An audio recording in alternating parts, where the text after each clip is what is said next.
Hello guys and welcome back to yet another review by me, the Doc 11th. So today, as you can see, we are reviewing Smile, Series 10, Episode 2. So, what the hell? Let's start and break it down. Okay, so, we've got the start of it. The Doctor and Bill are in the TARDIS, and the Doctor has an explanation for how he can travel anywhere in time and space, anywhere you want to go. And it's kind of the way he describes it as being like, do you want to go forward or back in time? It's kind of like the Ninth Doctor with Rose, giving her this fresh thing, introducing her to the TARDIS. So I do like how the kind of like doing that. I suppose I do like the way they're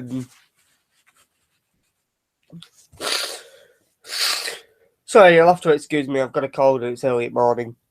I do like the way they're kind of making it like a brand new thing, getting this new sort of character introduced and kind of settling her in. Now, one thing I thought was really cool is that Bill chooses the future, and Rose also chose the future in the similar situation. And what's really cool is they both end up at the end of the world. Obviously, Rose and the Ninth Doctor in episode 2 of series 1 end up, and in the episode, obviously, in the episode The End of the World, they're on the ship and they're watching the Earth blow up. In series 10, episode 2, they're in the future. It's been the end of the world, and the humans have moved to another world. So I thought that was really cool that both series 1 and series 10 episode 2 were both kind of like linked in a way, I suppose, because the Doctor did actually say the humans sent ships up in. I've been on quite a few of them over the years, obviously referencing his time with Rose as the Earth blew up. So I thought that was really cool and a bit of an Easter egg. And I don't know if it's intentional that they are deliberately kind of making it similar to Series 10. Series 1, I mean. But we'll talk about that a little bit later on. Okay, so then you've got the Doctor. The Doctor leaves Nardole on Earth. And he's, I've got a time machine. We'll come back where we left off. Where we actually left at the same time.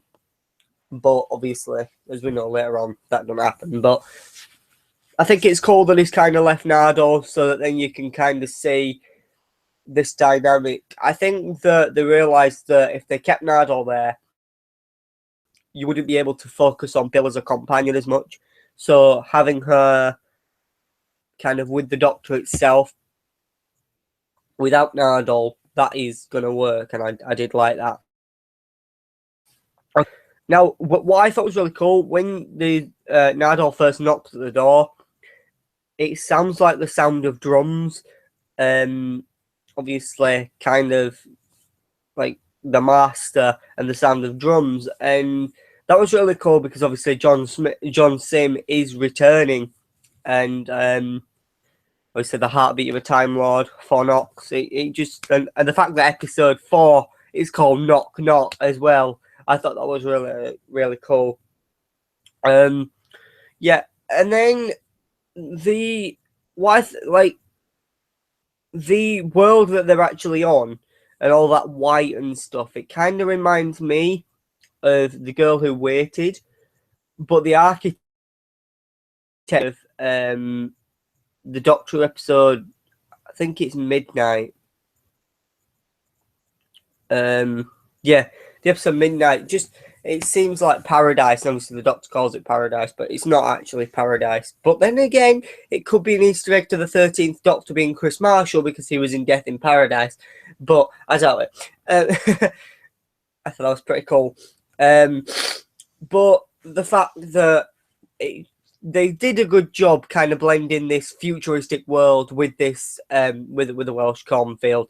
So I did like the visual effects in this episode. And we have to talk about the villains of this episode, guys. Okay, so we all thought they were going to be called the emoji bots. They're actually called the Vardi, I believe. Correct me if I'm wrong, but I do believe they're called the Vardi. I honestly, I thought they was going to be really bad, but watching the episode, they weren't a bad villain, and I did like the twist with them. It wasn't their fault. They just evolved, and they didn't understand. And the Doctor's constant reference to the magic fish, magic haddock or something like that. I don't know.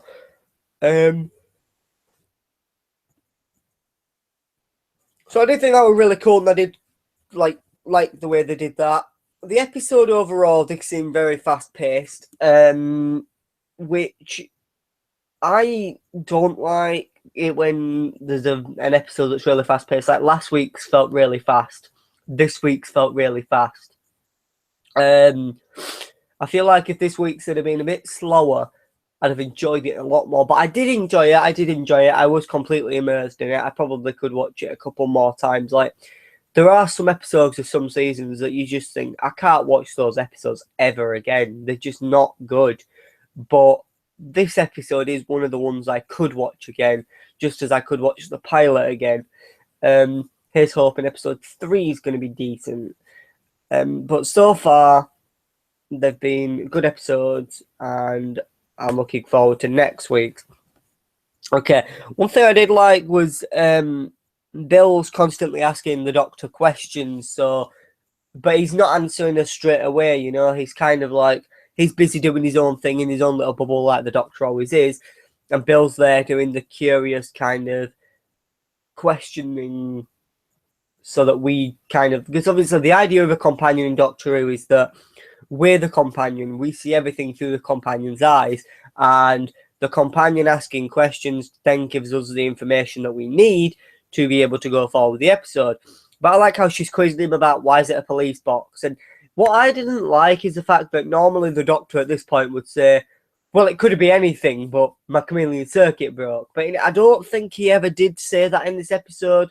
If you guys heard him mention the chameleon circuit anywhere in this episode, let me know in the comments below, because I did not hear him say it. And then obviously the Doctor attempts to blow up the city. But before that, we see a new Sonic function. Now, I thought this was pretty cool because we've never seen any Sonic do this before. When he Sonics the wall to kind of show Bill what's inside the wall, it's kind of like magnify. It kind of has like a beam with a circle that kind of magnifies what's on the wall, and he does that with this Sonic. We've never seen that before, and I thought that was a really cool feature of the Sonic. And obviously, I thought that maybe it could have been a bit better, but not a bit better. I thought that was really cool, and I think that they should start introducing more Sonic features, because it's been a while since they've mentioned like a new Sonic feature, and obviously with this being a new Sonic itself anyway. But I do like the fact they haven't really made a big deal about it. It's just it's a new Sonic. It's there. The Doctor has it. I don't think Bill's probably asked him what it is yet, so I'm sure we'll find. And then the Doctor, obviously, they find the spaceship that the humans originally arrived on. They think it was the first bit of team. They go in. Obviously, the Doctor's main aim is to blow it up, kill them all, get rid of the tiny nanobots, and the Vardi. And then there's an Egyptian room that the Doctor finds, and I thought that was really cool because I'm pretty sure a lot of stuff in there were Easter eggs, and there was a lot of hidden stuff in there. I thought the sarcophagus was very similar to the one from Pyramids of Mars. You'll have to excuse me, my alarm's going off for some reason. Yes, I thought the sarcophagus was very similar to the one from Pyramids of Mars, which was really cool. And then she has a book with which she opens. Now, when it's going through it, most of the stuff it shows that we see are a lot of the Doctor's historical adventures. So you see the Romans, then you see Stonehenge, and there's also Marco Polo was there, I believe. I think They were the Greeks there, obviously.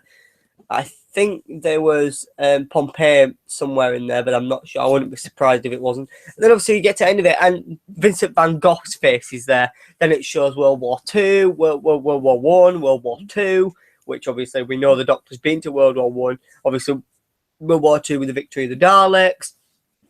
And then obviously I thought the Vincent van Gogh thing was really cool because it was definitely an Easter egg too. The 11th Doctor, Vincent and the Doctor episode, which is one of my favourite of Matt Smith's era. So I thought that was really cool. There were lots of Easter eggs in there. If you guys saw anything in that room that was an Easter egg other than possibly the sarcophagus, was the effect on the book around the side did remind me of the inside of the sarcophagus from the episode's Pyramids of Mars that kind of sends the Doctor into that trance thing. So that was really cool. And obviously, throughout the whole time, there is a woman laid dead. Now, the woman laid dead kind of reminded me of Series 1, Episode 3, The Unquiet Dead. I don't know, it just did remind me of that because she was just laid there dead. And then, obviously, she didn't come alive, but yeah. Obviously, the Doctor then realises when he meets the little boy that he has to save the planet, not blow it up. Because he then realises when he finds all the humans that the humans have already here. Like, he thought they was on the way, but he was wrong. The Doctor got it wrong and he made a mistake, which we haven't seen for a long time. And then he realised he had to stop it. He nearly killed all those people. Then he wants to know what's actually causing it. I did like the twist that obviously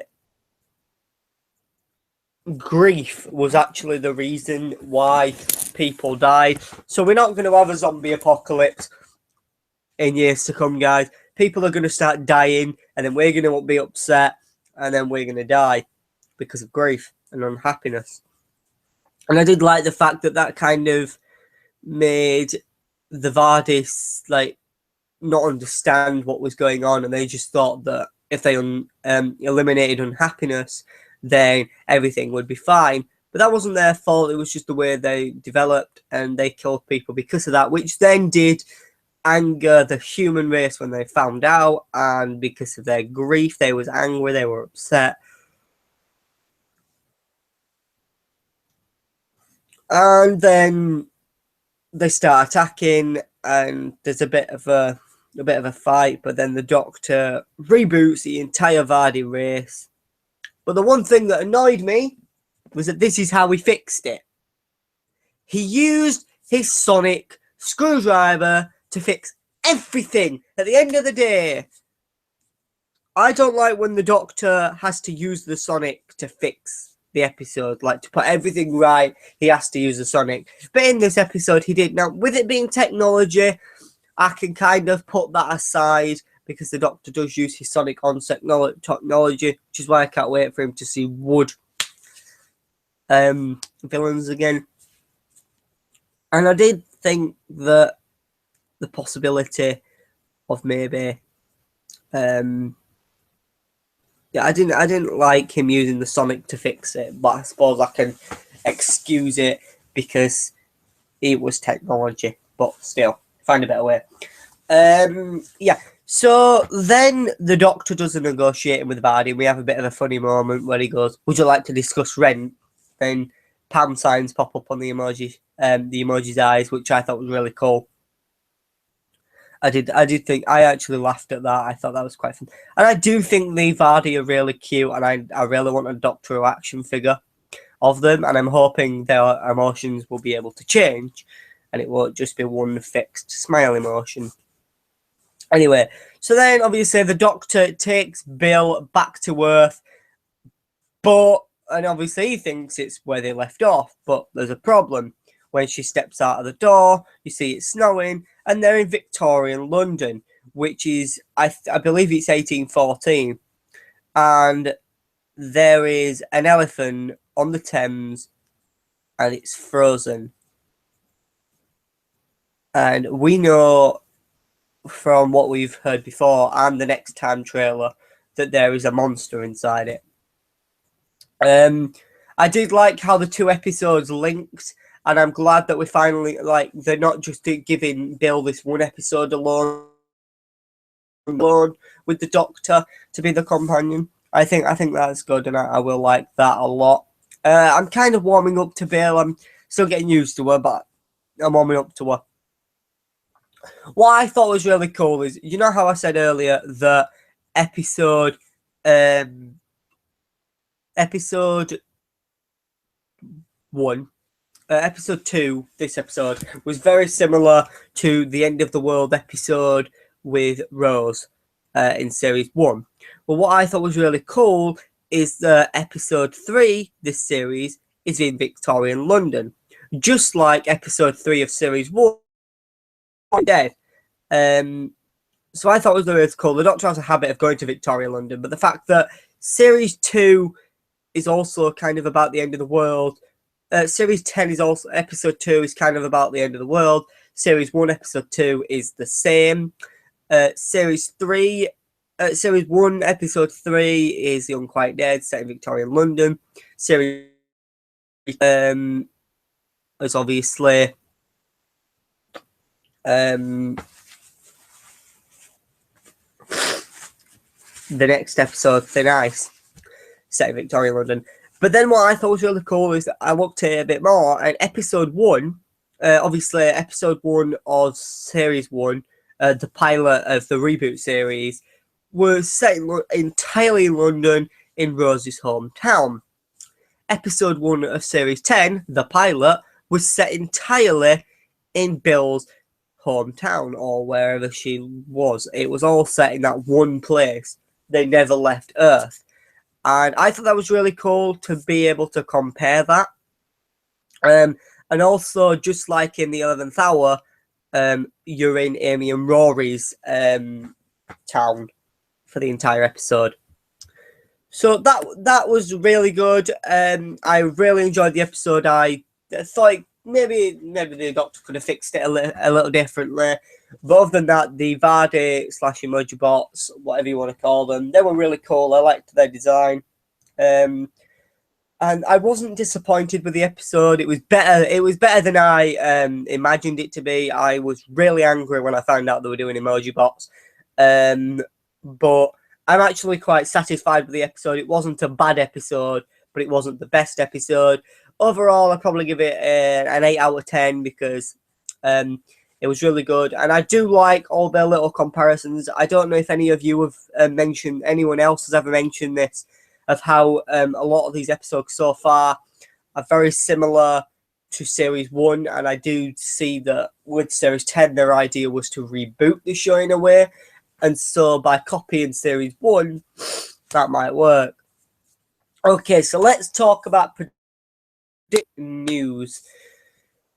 Nerdist, a YouTube channel, they published a video the other day saying that they know who the new 13th Doctor is going to be. Didn't come direct from the BBC, but they think it's going to be a black American actress called Michelle Cole. Now, whether this is true or not, I'm unsure about that.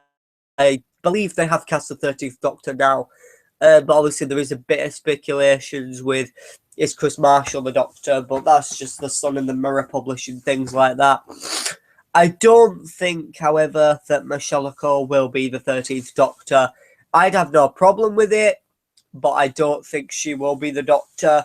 I just feel like the show's not ready to take that leap yet.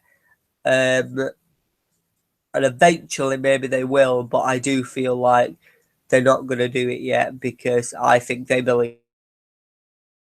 Obviously, it could be female, and I think eventually there will be a female Doctor, and I'll be up for it.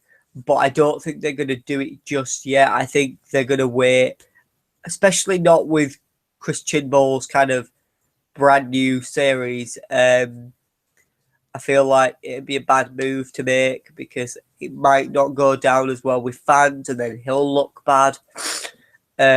So I don't think he's And one thing I do like is that in this episode we learn that the Doctor has to stay on Earth.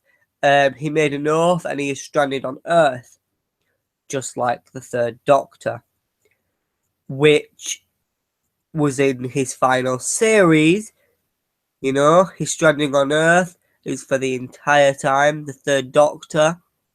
He then regenerates because of being on Earth and fighting the spider. So, the Doctor. We obviously do know he is going to regenerate at the end of this series because we've seen the footage where he regenerates. But we'll talk about that later. So I also predict that episode 4, so next tonight, the one after that, which is called Knock Knock, which is going to have 3D surround sound to make it scarier for you. Which I am looking forward to that episode. I feel like it's going to be set somewhere in London or somewhere in a specific place that everyone's heard of, and there's going to be an alien there, just like Aliens in London. Aliens in London in Series 1 of in Series 1, Episode 3 or 4 of Series 1, Episode 4 of Doctor Who. But I don't know if that's actually going to be true. I'm hoping that the monster under the tent is going to be Nessie, because we always knew that the Doctor was friends with the Loch Ness Monster. The 11th Doctor said, I know Nessie, she's quite sweet a few times. So I'm hoping that it'll be her, which that would be really cool. Obviously, we know that John Sim is to return as the Master. So the Doctor, I'm hoping that the Doctor and Missy will team up. And the reason John Sim's version of the Master will regenerate is because of Missy herself. So kind of like Missy causing herself to regenerate by taking herself down with the Doctor. However, then there's the theory that what if Missy isn't the Master at all and is in fact the Rani? Which, that would be a really big twist, but would be really cool. But it kind of defeat the object of her name. But maybe she's undercover, or maybe she's secretly evil, working with the Master. Who knows?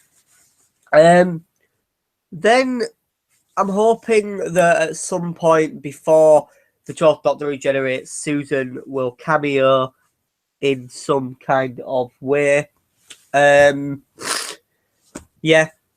Now, obviously, there have been the rumours recently that apparently David Bradley, who played William Hartnell in An Adventure in Time and Space, An Adventure in Space and Time, the 50th anniversary docudrama about the making of obviously David Bradley, who plays Mr. Fish in Harry Potter, he actually took on the role of William Hartnell playing the first Doctor.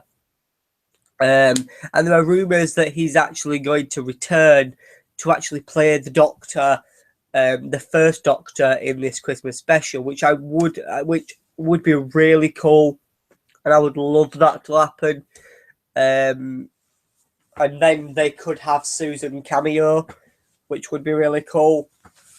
And basically Peter Capaldi be getting all his wishes before he regenerates. Now, speaking of his regenerates, according to the Graham Norton show, he's already filmed the death of his character. Now, the death of his character doesn't necessarily mean he's regenerating, because we all know that the Doctor can regenerate and come back because this is Stephen Moffat, and you know what he did with Series 6.